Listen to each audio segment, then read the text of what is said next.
ሰላም ጤና ይስጥልን የተከበራችሁ ወደ ቤተሰቦቻችን እንደምን አምሽታችኋል? ምሽቱን አበይት መረጃ ወደ እናንተ እናደርሳለን። አብራችሁን ቆዩ። የጄኔራል ዳጋሎን ጦር በኢትዮጵያ ድንበር አቅራቢያ በከፈተው ውጊያ ድል እየቀናው መሆኑን አስታወቀም።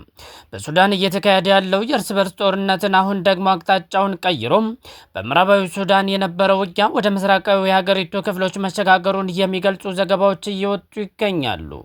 ኤኤፍቲ እንደዘገበው በደቡብ ምስራቃዊ ሱዳን የሚገኘውና ከኢትዮጵያና ከደቡብ ሱዳን ጋር የሚዋሰነው ብሉ ናይል ግዛት ውስጥ ከሰኞ ጀምሮ አዲስ ውጊያ ተቀስቅሷል።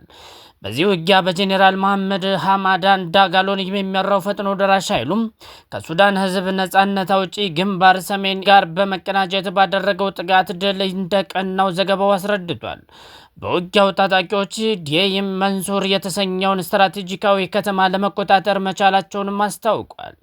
ከተማዋ በታጣቂዎች እጅ መግባትን ከአካባቢው ነዋሪዎች ማረጋገጡን ያስታወቀው ዘገባው ድርጅቶችን በወጡት መግለጫ ይህንን መግለጻቸውን አስረድቷል።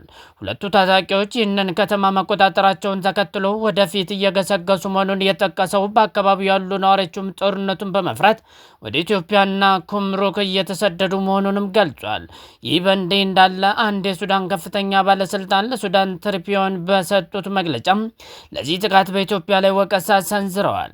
የፈጥኖ ደራሽ ኃይሉና አጋሮቹ ታጣቂዎች ከኢትዮጵያ ተነስተው ይህንን ጥቃት መፈጸማቸውን የተናገሩት እኒህ ባለስልጣን ታጣቂዎቹ በድንበሩ በኩል የተሟላ ጉዞ ሰንሰለት መዘጋጀታቸውን አስረድቷል።